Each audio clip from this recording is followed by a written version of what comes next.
So today we will going to start the important topic of our chapter National Income Class 12th Macroeconomics, that is domestic territory of a country, and along with this we will do certain rules how to convert domestic income into national income, and of course we will do certain numerical also. तो चलो पहले आप heading डाल लो, ये तो थोड़ा theory है, heading डालो domestic territory of a country, डोमेस्टिक territory of a country.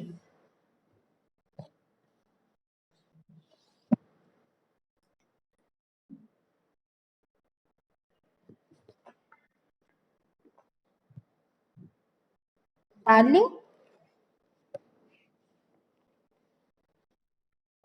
Okay okay okay, आराम से डालो.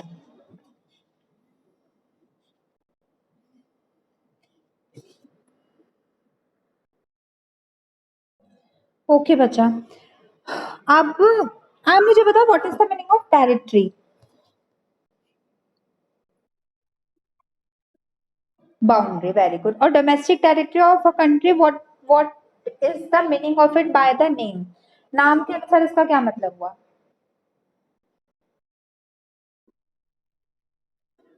बाउंड्री ऑफ द कंट्री, साइडर boundary of a country.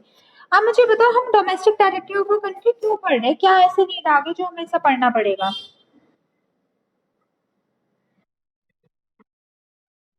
Very good.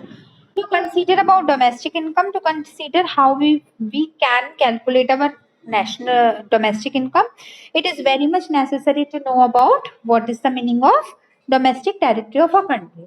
Domestic territory मतलब हमारी कंट्री के अंदर क्या चीज हमारी कंट्री के इंक्लूड में पार्ट करती है, क्या चीज हमारी कंट्री के अंदर आती है, या क्या चीज हमारी कंट्री के बाउंड्री के अंदर कंसीडर कर सकते हैं, हम किस चीज को कंट्री के अंदर कंसीडर कर सकते हैं. पहले लिख लेते हैं फिर इसको डीपली समझेंगे. फर्स्ट पॉइंट लिखो. In a general way, in a general way, domestic territory of a country, domestic territory of a country is defined as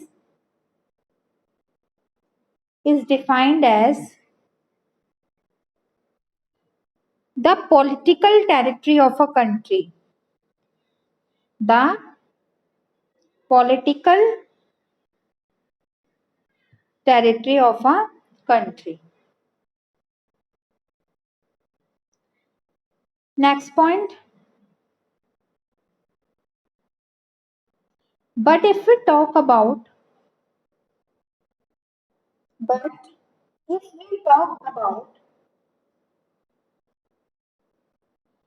domestic territory of a country, domestic territory of a country in economic term, in economic term,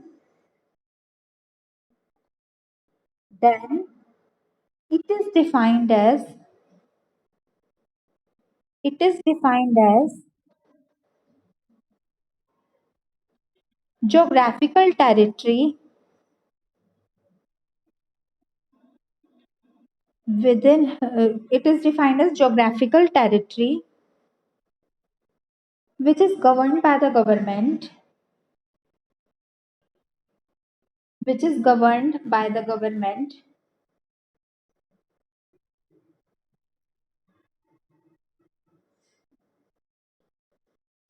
inside which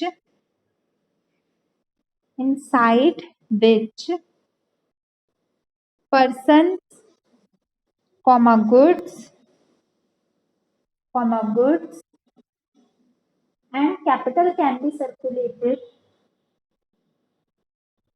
and capital can be circulated without any restriction.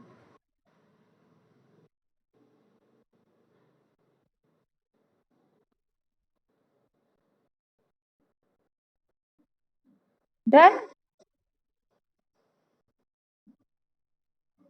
next point लिखो.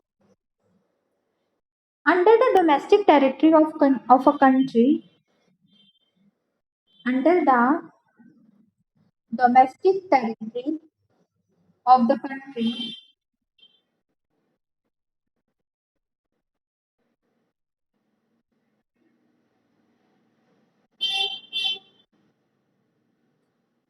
only those goods, only those goods, services, services,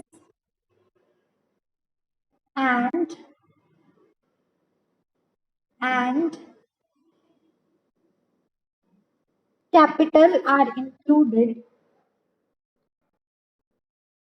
capital are included,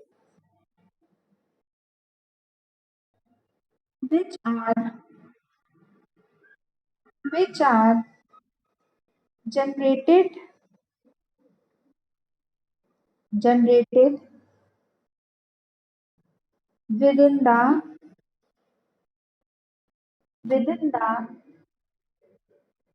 boundary of the country,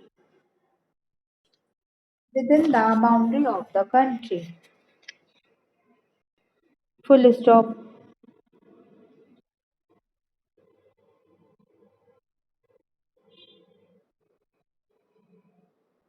बस पहले आप मेरी बात सुन लो। जो domestic income है, domestic domestic income हमारी domestic territory से इंक्लूड होती है। डोमेस्टिक इनकम हमारी डोमेस्टिक टेरिटरी में इंक्लूड होती है। अब डोमेस्टिक टेरिटरी होती है हमारी वो टेरिटरी जो हमारी कंट्री की बाउंड्री होती है। ये सिंपल वे में तो ये मान लो कि हमारी पॉलिटिकल बाउंड्री है। पॉलिटिकल बाउंड्री कैसे कि भाई ये हमारी इंडिया है तो इंडिया हमारी एक अलग डोमेस्टिक टेरिटरी है। कोई जापान है वो अलग डोमेस्टिक टेरिटरी है। अमेरिका अलग एंड सो ऑन, जितने भी कंट्रीज होते हैं वो अलग एक डोमेस्टिक टेरिटरी है। किसके अकॉर्डिंग?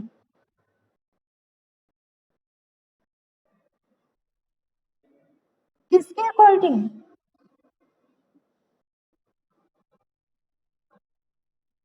नो बच्चा, इन अ जर्नल वे, जर्नली अगर हम कुछ एस्टिमेट ना करें या अगर हम इकोनॉमिक ना पढ़े, इकोनॉमिक टर्म में ना बात करें, तो जर्नल वे में हमारी डोमेस्टिक टेरिटरी का मतलब होता है कि political boundary of a country की जहां तक एक सरकार है, एक सरकार के अंतर्गत जितना राज्य है वो हमारा पॉलिटिकल बाउंड्री के अकॉर्डिंग जो कंसीडर करे वो हमारा जनरल सेंस में डोमेस्टिक टेरिटरी होता है।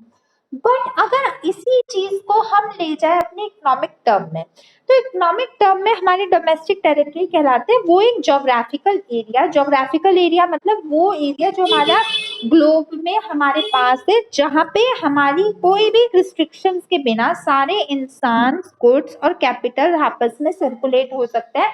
मतलब अगर मुझे गुड्स कहीं असम से मंगवाना हो then I am freely liable to produce to purchase the goods from Assam without any restriction. Assam वाले में यूपी में सेल कर देंगे without any restriction.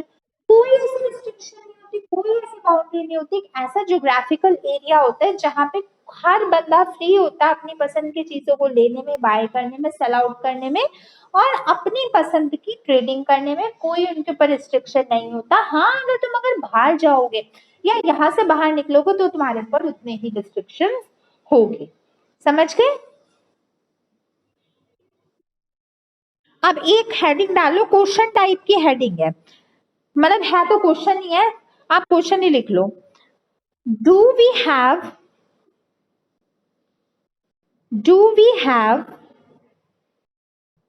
The freedom of free circulation, do we have the freedom of free circulation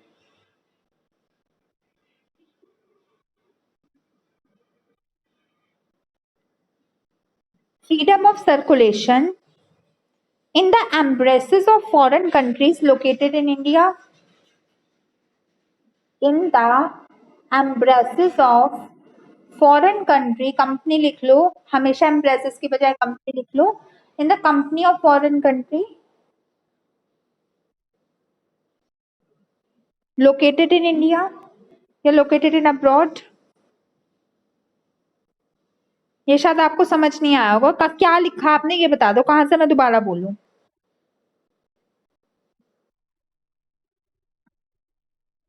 located in India. Done.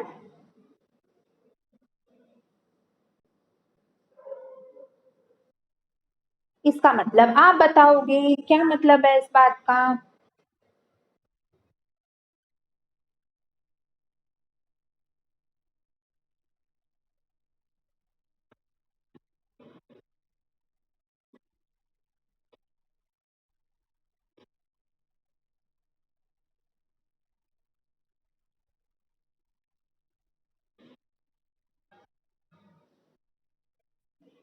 तो, तो आपका क्या opinion है इस बात पे?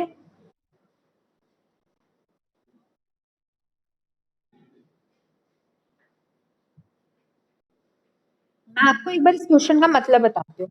इस क्वेश्चन का मतलब है, do we have this freedom of circulation in the embraces of foreign country located in India? क्या हमारे पास इस चीज की पावर है कि जो फॉरेन कंट्री इंडिया में लोकेटेड हुई है, क्या हम ऐसी फ्रीली गुड्स को सर्कुलेट कर सकते हैं? नहीं बच्चा, हम तब सर्कुलेट कर सकते हैं अगर वो हमारी जो गुड्स एंड सर्विसेज है, या जो कह सकते हैं, पहली बात तो वो 1 ईयर से ज्यादा होनी चाहिए हमारी कंट्री में। 1 ईयर से कम वाली को तो हम मानते ही नहीं है। 1 ईयर से ज्यादा हमारी कंट्री में होनी चाहिए। दूसरी बात ये है कि 1 ईयर के भी कोई क्राइटेरिया ना माने हम तो वो कंपनी की जो लीगेसी है, या उस कंपनी में मैक्सिमम इंडियंस वर्क करने चाहिए। सपोज करो कोई आउट ऑफ कंट्री की कंपनी है और आउट ऑफ वर्कर से उनके ही वर्कर्स काम कर रहे हैं इंडिया में, तो उसमें हमारे पास फ्रीडम नहीं होगी। मैं फिर ये नहीं कह रही कि वो नेशनल इनकम में इंक्लूड नहीं होगी, अगर असिस्टेंट में इंक्लूड नहीं होगी, बराबर इंक्लूड हो जाएगी अगर 1 साल से ज्यादा रहेगी तो। बट फ्रीडम नहीं होगी। फ्रीडम तो हमारी अपनी ही कंट्री की चीजों पे होती है। फ्रीडम मतलब तो हमें, मतलब without any restriction, without any taxes, quotas, tariffs, we can freely circulate anything from any person and take the goods to anyone, give the goods to anyone। ऐसा नहीं होता। ऐसी फ्रीडम तो आपकी अपनी डोमेस्टिक टेरिटरी की ही चीजों में होती है। समझ गए? लिखो नो। इसका आंसर है नो। द फ्रीडम, ना ना छोटा सा ही है, ऐसे लिख लो paragraph. No, the freedom of circulation, the freedom of circulation is not there, is not there in the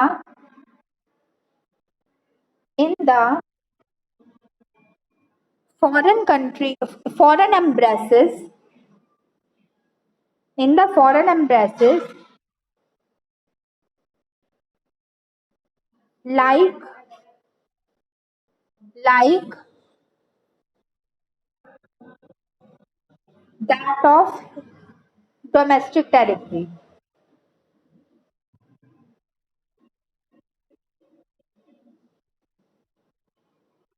the full stop लगा के लिखो, इसके आगे से लिख लो no point, continue in paragraph only. इसमें लिख लो, the basic reason behind this is that, the basic reason behind this is that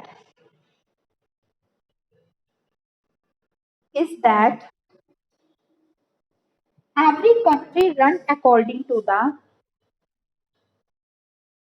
every country run according to the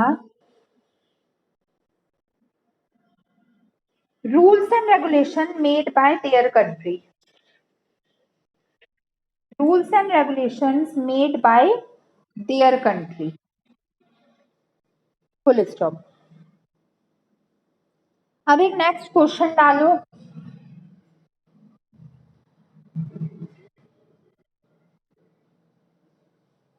बोलो। क्वेश्चन है, हेडिंग है, जो आपको समझो वो लिख लो। एक क्वेश्चन डाल लो। Do we have the freedom, do we have the freedom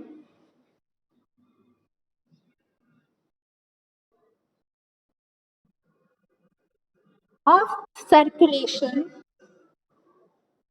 of circulation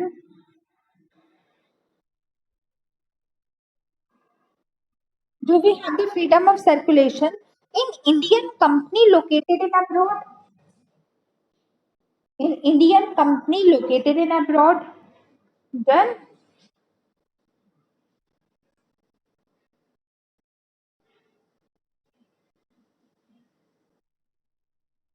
अच्छा है ना। मैंने यही कहा था, मैं हमेशा अपने वाले बैचेस को जो भी करवाती हूँ, जैसे मेरे कुछ इंपॉर्टेंट चैप्टर थे उनपे मैं अपनी जान डाल देती हूँ, जैसे कि नेशनल इनकम है, ये important chapter, cash flow statement बहुत इंपॉर्टेंट है। जो सौ से छोटे मोटे चैप्टर थे, जैसे जो अभी हमने किए थे इकोनॉमिक्स में, वो बिल्कुल इंपॉर्टेंट चैप्टर नहीं है। जैसे मैक्रो इकोनॉमिक्स का फर्स्ट चैप्टर सेकंड में से थोड़ा बहुत आता है, माइक्रो इकोनॉमिक्स में वो अच्छे नहीं होते। मैं जो इंपॉर्टेंट टॉपिक होते हैं ना उनको रियली मानना, मैं उसको बहुत ही ढंग से करवाती हूँ। चलो बताओ, पहले तो इसका मीनिंग आप मुझे एक्सप्लेन करो।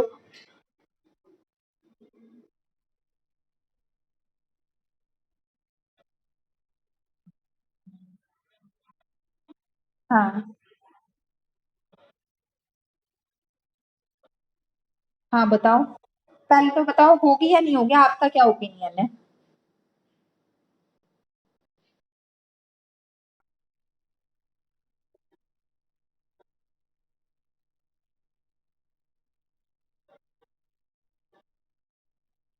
सपोज करो कोई खर्चा नहीं है, सब उसकी कंट्री है, सब कुछ वहीं बनता है वहीं जाता है, लेकिन है इंडियन कंपनी, तो बताओ क्या सर्कुलेशन में हमारी फ्रीडम होगी।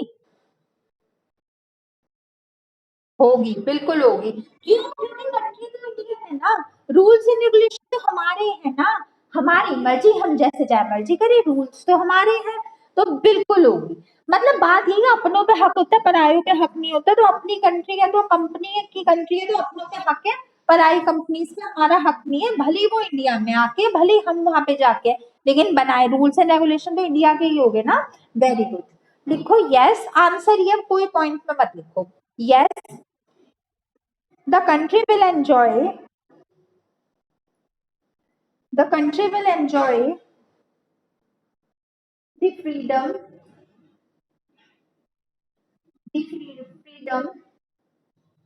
of the of the circulation because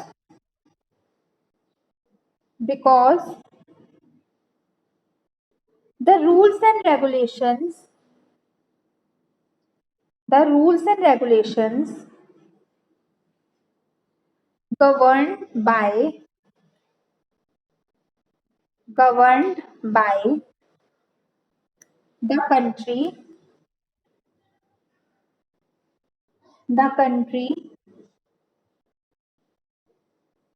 are made by India only, are made by India only. Done. चलो अब नेक्स्ट हेडिंग डालो, ये इंपॉर्टेंट हेडिंग है, conversion of domestic income into national income, very important for numerical point of view.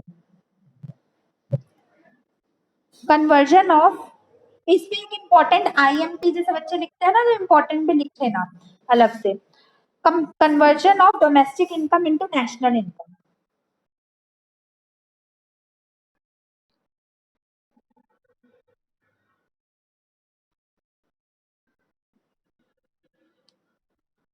बोलो। Okay okay, बता देना कब बोलना।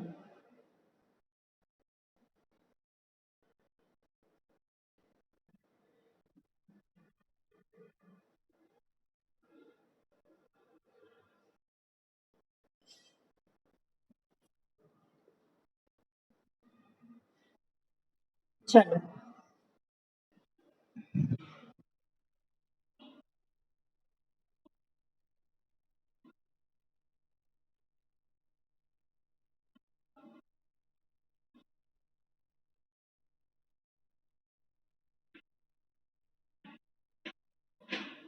ये सब प्लस कर देंगे। हाँ वेरी गुड, कुछ कुछ कॉन्सेप्ट तो आपका सही है, बाकी मैं बताती हूँ, इसमें मैं आपको रूल्स बताऊंगी कि कैसे हम कन्वर्ट कर सकते हैं हमारी डोमेस्टिक को नेशनल को, नेशनल को डोमेस्टिक में भी बताऊंगी कैसे करते हैं। अरे वही वाला कॉन्सेप्ट है जैसे आपका वो था ना, जिसमें हम जो क्रॉस इन्वेस्टमेंट और नेट इन्वेस्टमेंट जिसमें हम डेप्रिसिएशन प्लस और माइनस कर देते थे, याद है चैप्टर 2 में? बिल्कुल वैसा ही, हाँ बिल्कुल वैसे ही कॉन्सेप्ट है। चलो फर्स्ट लिखो, मैं इसकी डेफिनेशन तो दोबारा लिखवा नहीं रही, बस ये लिख लो, domestic income includes, domestic income includes the income generated from the income generated from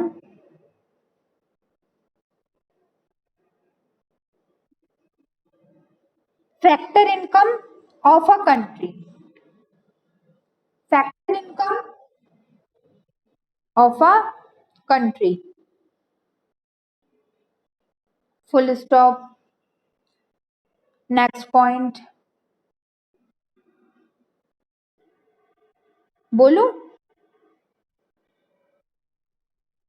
one minute, हाँ नेक्स्ट लिखो, नेक्स्ट पॉइंट में लिखो, national income includes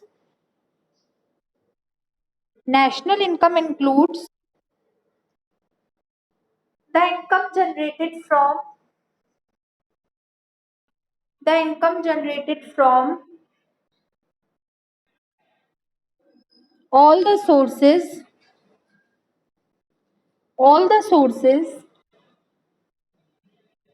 that is from domestic source and from rest of the world,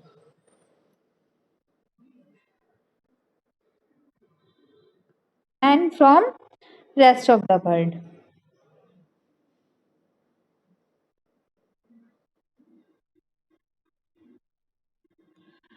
अब लिख, done, अब लिखो rule 1, rule 1 लिखो,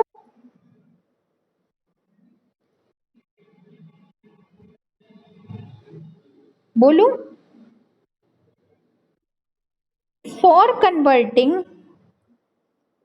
for converting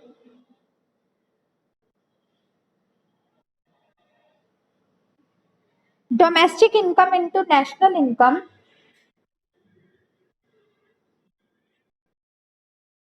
for converting domestic income into national income, we add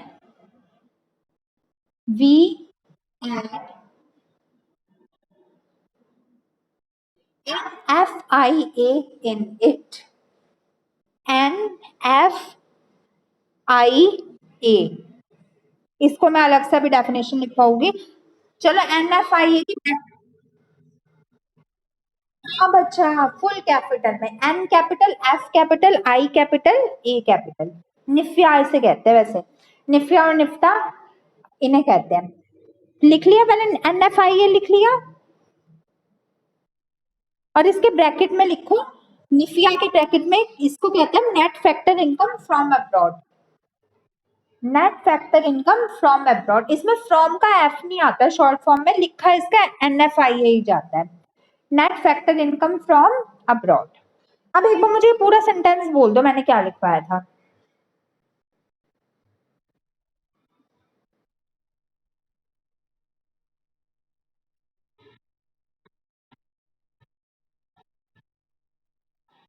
very good. Second point लिखिए, लिखो rule 2 लिखो, for converting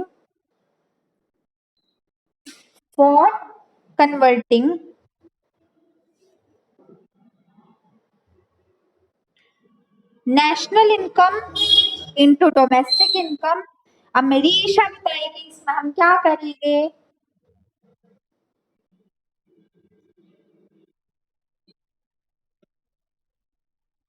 very good, शाबाश, मैंने कितना इंटेलिजेंट बना दिया तुम्हें। लिखो, for converting national income into domestic income we subtract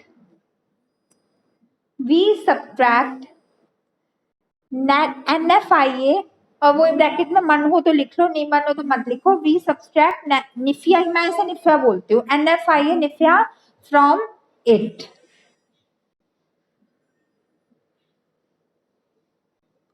लिख लिया बच्चा?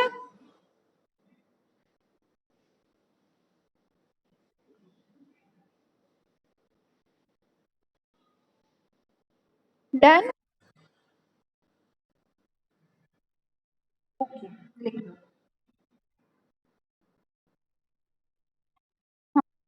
हाँ वो हो गया।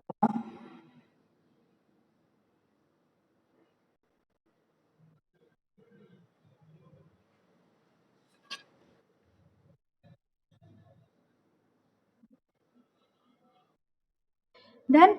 तो फॉर्मूला तो इसका वही बन ही गया। फॉर्मूले में तो आप लिख ही लेना, domestic income is equal to national income plus NFIA, और वो माइनस करके लिख लेना। रूल से लिख लोगे ना, वो तो लिख लोगे ना अपने आप। लिखो, अब लिखो, हेडिंग डालो NFIA। रुक जाओ, 1 मिनट रुको।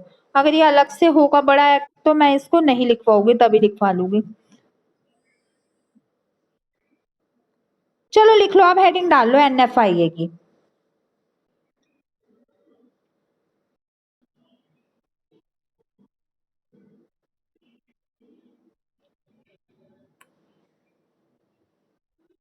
बोलो, लिखो, NFIA, NFIA और net factor income from abroad, net factor income from abroad includes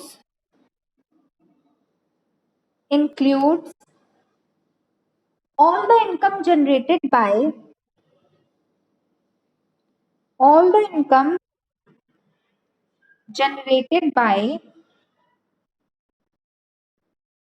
the country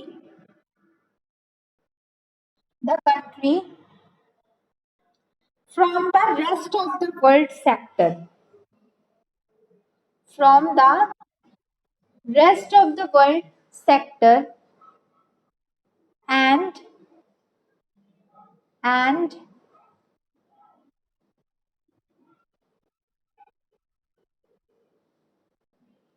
it is the part of national income,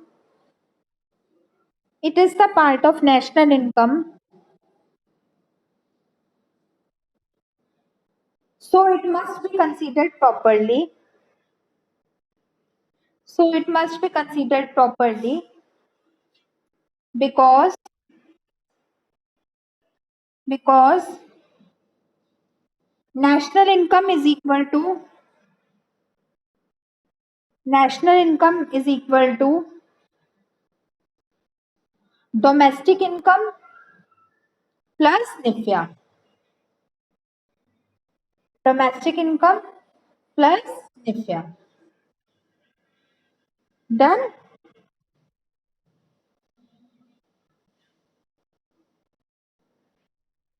अब एक बार बचा, आप ना इसको एक बार देख लो कि आपको आज के टॉपिक में कोई डाउट है या नहीं। बिकॉज मैंने आपको पहले भी डे 1 से कहा, मुझे इसमें डाउट बिल्कुल भी नहीं चाहिए, मुझे ये पूरा क्लियर चाहिए।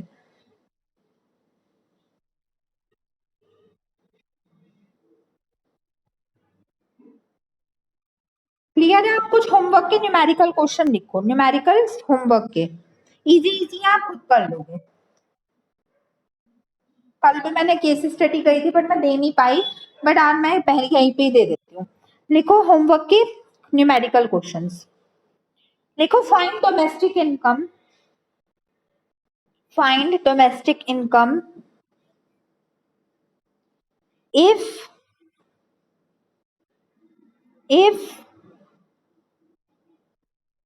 national income is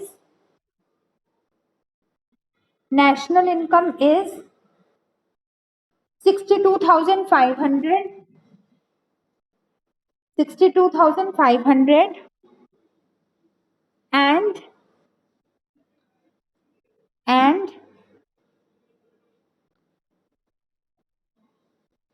NIFIA is 2,500। Oral कर सकते हो ना? चलो बच्चों ठीक है। सेकंड लिखो,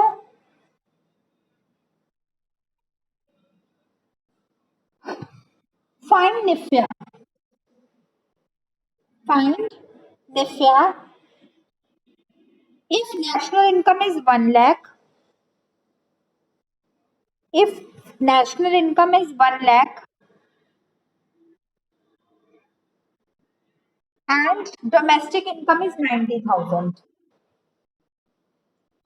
and domestic income is 90,000, कर सकते हो ये थोड़ा टफ है, एक बार आप खुद कर लेना, अगर नहीं कर पाए तो मैं कल समझा दूंगी। हाँ ठीक है, तो कर लोगे, कोई दिक्कत तो नहीं? ओके बच्चा, then that's all for today in your economics class. Till then आपको पता है आपको क्या काम करना है।